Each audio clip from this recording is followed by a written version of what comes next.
All right, welcome back. Do the winter blues have you feeling a little funky? If so, you're not alone. A little tired, a little gray. This doesn't affect me. I don't know why. I know, it does affect me and many of us. Yeah. Embracing the cold, though, our mindset really could be the key for good mental health. And here to tell us why and more is our good friend, Dr. Laura Saunders, a psychologist at the Institute of Living. Hi. Hello, friends. Happy Wednesday. I am someone also that is affected by the winter. So I've had to make some very active changes over the last few years to shift my mindset. And that's what I'm going to share here. Yeah, there's this new book that you want to talk about, which there's a lot of science behind it, and it's called How to Winter.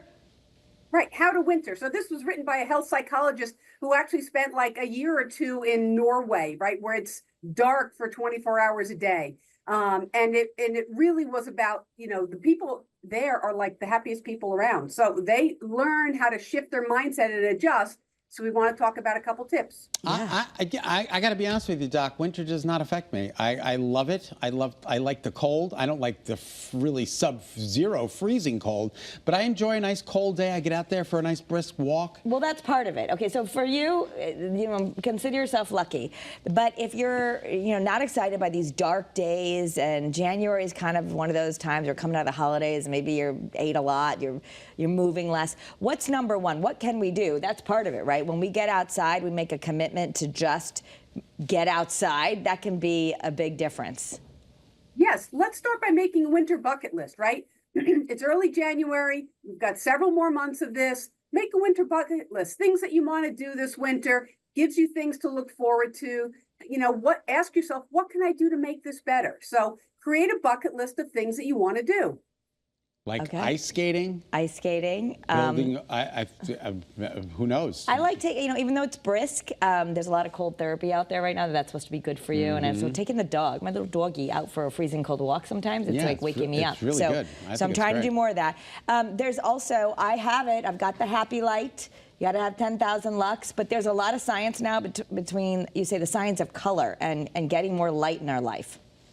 It really is true. They've done a lot of research on this, looking at how lighting really affects our mood for those of us that struggle in the winter. So doing things to kind of change your lighting. And to your other point, Kara, one of the really significant things is committing to time outside, right? Bundling up, putting a hat on, putting a scarf on, putting a good jacket on, wearing gloves, getting outside and getting some natural light, going for a walk, doing things, and not just dreading it all the time. It's actually getting yourself outside helps your body and your mind acclimate. You also say pick up a hobby, a slow hobby like knitting or macrame or something, mahjong.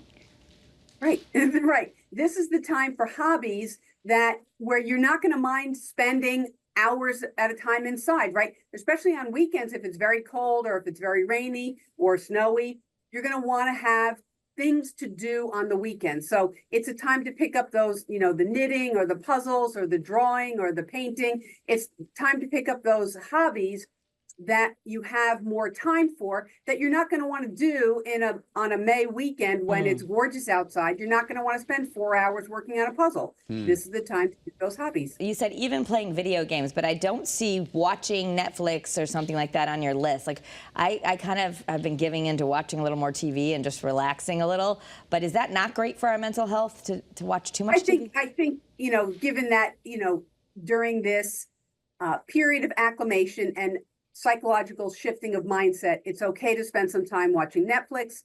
You know, I get a little worried when it's hours and hours and days on end. Yeah. But, you know, indulging in a couple shows or doing a little binge might be good for the soul. Okay. And bring your evergreen tree inside. Bring that 7-footer in.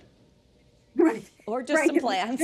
My sister and brother-in-law get a root ball tree, right? A Christmas tree that has a big root ball, and they can keep it in and they decorate it, and then they take the decorations off. But it is like bringing greenery inside, bringing some plants, doing some things and also that gives you something to do. You tend to the plant, you water it. So bring some plants and greenery inside. I love that idea. All right. So I guess you want us to ask what one thing we can do, an action step, and we're going to get into this more in the Kara's Cures podcast, but more and more studies are showing that when we get outside, as you mentioned, that's outside and movement is an antidepressant. And some other things you can do, you say plan a winter social gathering? Yeah, I mean, us extroverts like to have a social gathering, and it can have a theme, a chili fest, you know, a February feast, you know, find a theme, have a little, plan a social gathering, have other people bring things. It gives other people to look forward to, and it helps with social connections, which is so important for our health as well. Yeah, come out and support a local charity by going to the Bridge on January 25th, the Bridge Charity Ball. I'm the MC. You can come out and have a great night and do something, look forward to something in the winter. Beautiful. I love that. Yeah. Love it. Thank Okay. you. All right. Thank you, Dr. Saunders. We'll see you on the Kara's Cures TV show and podcast, and we'll take a deeper dive on having a better winter. Have a great day. You too. All right.